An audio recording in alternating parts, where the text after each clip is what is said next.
prvi podoj. Zašto je to bitno?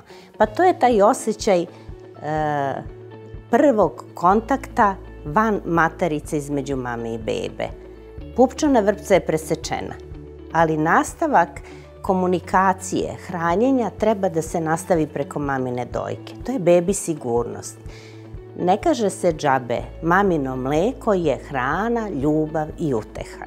Do uzrasta od 6 meseci najzdravija ishrana za svako novorođenče je majčino mleko. Tek nakon toga u ishranu se postepeno uvode nove namirnice.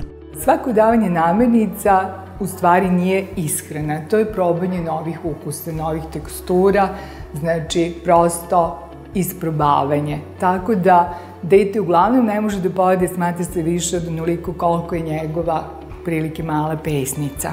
Ne treba preterivati sa tim, ne treba na silu nuditi, ne treba guriti detetu hranu.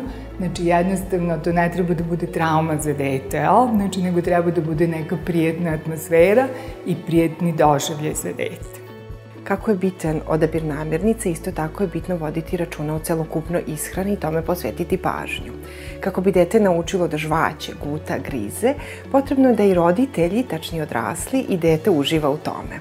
U atmosferi podrške, uz nežnu komunikaciju, uz direktan kontakt očima, beba će lakše prihvatiti nove namirnice i celokupno uvođenje nove hrane.